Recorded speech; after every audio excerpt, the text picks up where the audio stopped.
and Dwayne Wade right at the body of Anderson Varejao. Welcome to your Kodak moment, Anderson Varejao. Curry way downtown. Bang! Bang! Oh, what a shot from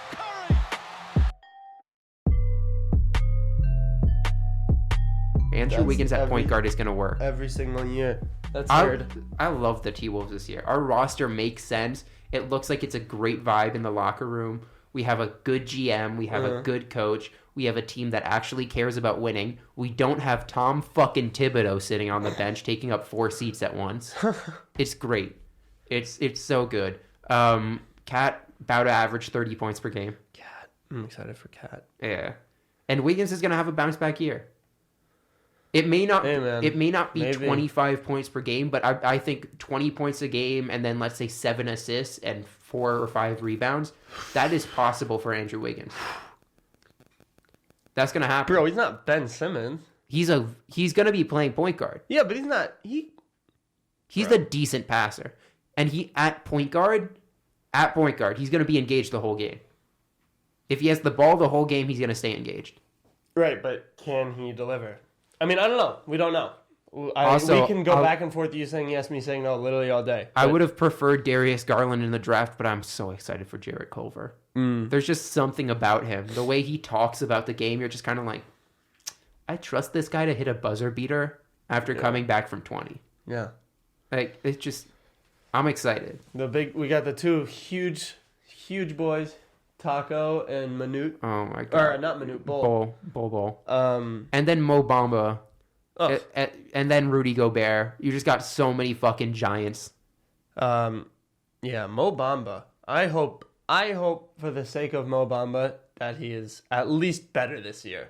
I hope for the sake of the match. Well, here's my thing. I really want Jonathan Isaac.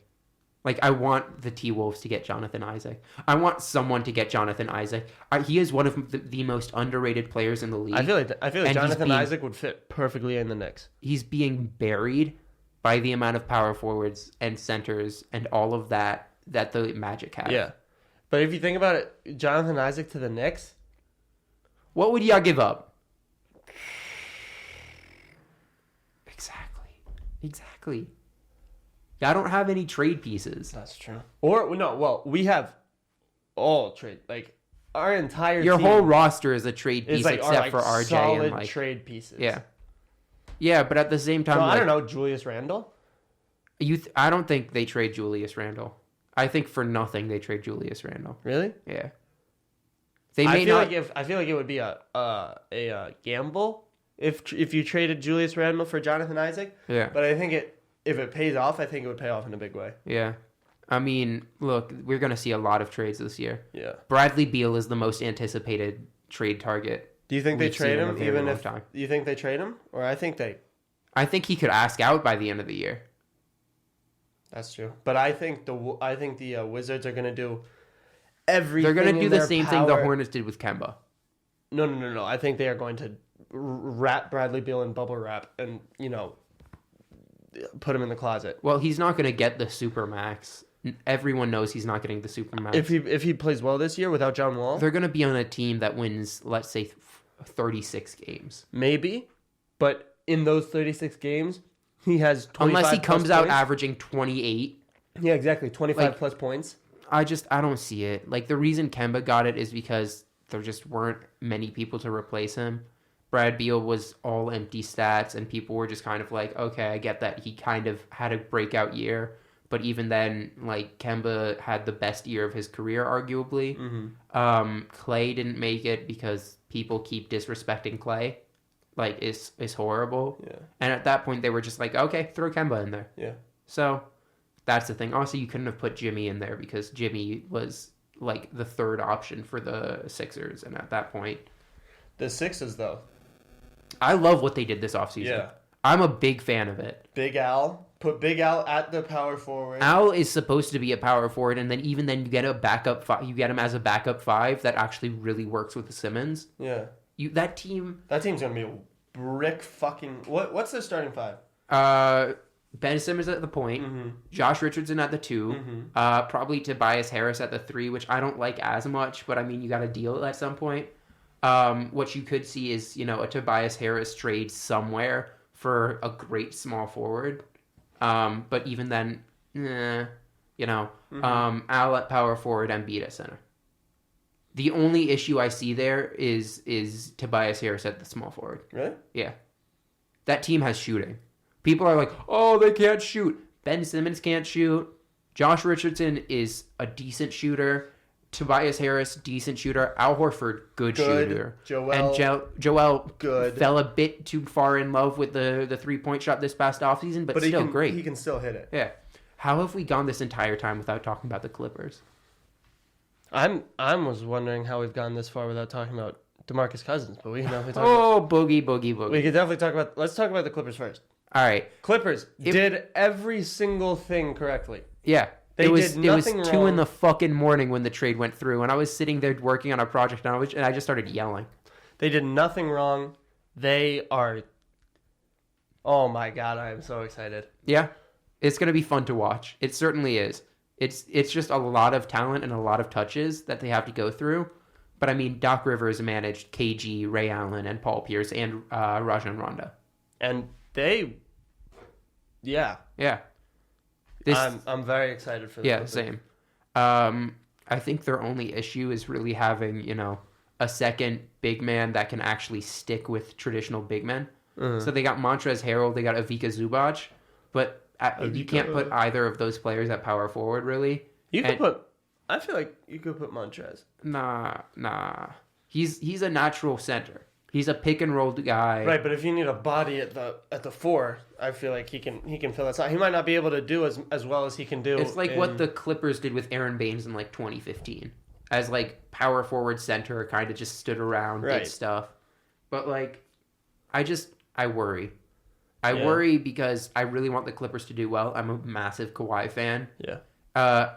JaMychal Green is a decent power forward, I guess. But they need something. They need someone. Yeah. Other than that, their roster really doesn't have any holes. Yeah, no, absolutely. Landry Shamet could break out this year as a backup point guard. Mm-hmm. That's what he played at Wichita State. Mm-hmm. And then, what's your starting lineup? Do you start Kawhi at the 4 and then PG at the 3, Shamet at the 2, something like that? Yeah. Or, what do you do? And their roster is going to take some getting used to, but it makes a lot of sense. All I know is that double team... Oh, their defense is going to be crazy. Deadly. In the playoffs, it'll be even more crazy, but in the regular season, I'm expecting great things. Yeah. They may not be, first of all, they may not be the best team that anyone has ever constructed, which is what people are acting like. Oh, you got 2 superstars and a great supporting cast. Well, that's literally half the teams in the league this year. Yeah. Is 2 superstars and a supporting cast. Yeah. Except the Lakers don't have a supporting cast. People that say they're, title contenders get me mad as hell. Because they have 2 of the top 5 best players in the league, and then they have Kuzma, who's, Fine. severely overrated. Mm. He's a decent power forward. Do I understand why he wasn't traded? No. Do I understand why they traded Brandon Ingram before they traded Kuzma? No, I do not understand same. that. But... He's a decent player. But, the market of LA is just making it seem like he's a great player. Or, he can be a superstar. That goddamn interview where he said, oh, I can be the 3rd superstar. No, you can't. What has made anyone think that Kuzma will be a superstar? I think the hype is... The hype surrounding him is that he was a very low draft pick. 28th, yeah. Everyone went into last season thinking Lonzo Ball is going to, Yeah. It's going to be Lonzo Ball's team. He's going to be, the rookie of the year. You know what I mean? And then Kuzma came, or not last year, but the year before. Yeah. But everyone had their eyes set on Lonzo. Yeah. The league had their eyes set on Lonzo, and then comes this dude, Kuzma, out of Flint, Michigan. Yeah. Drafted 28th, who's playing better. And so people are like, oh shit, this guy's good. And then this past year, he was just not necessarily great. I think he should have been traded instead of Brandon Ingram. I mean, there's no way they would have let Brandon Ingram go and then to get Kuzma in that trade package. I think they should have asked for the 10th overall pick back and got, because Tyler Hero with LeBron James, that's how you get a star. That's how you get a 3rd star. Tyler Hero's gonna be good. Yeah.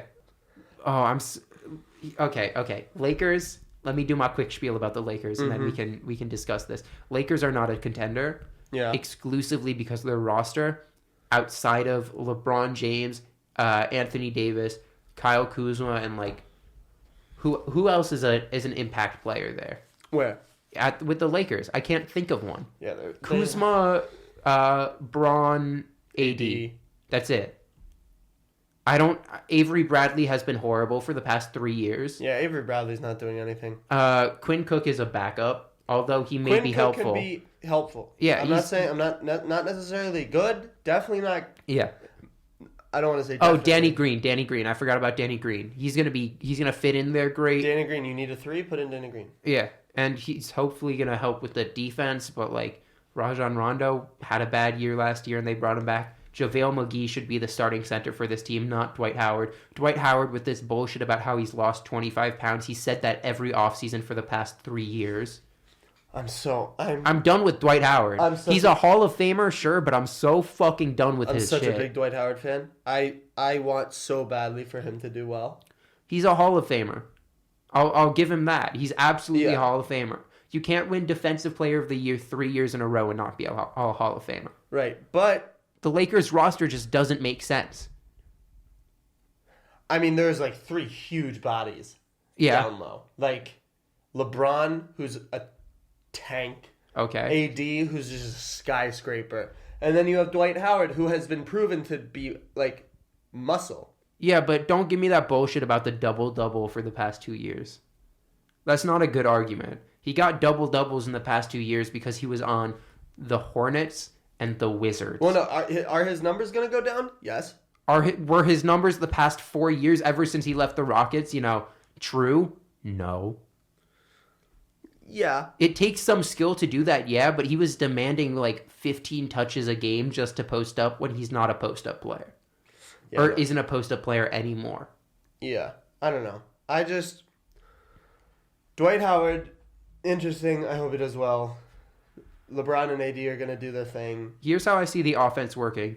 It's going to be a pick and roll. They're going to have pick and roll with JaVale McGee and LeBron James. They're going to have Anthony Davis in the corner. Anthony Davis is going to come in or he's going to take the 3. Stay out. Yeah. And then they throw the lob there. If not, they dish it to Danny Green. They still need to find an answer at either small forward or point guard for someone who's going to make shots and play defense. Depending on what position LeBron plays. And then their bench is a nightmare.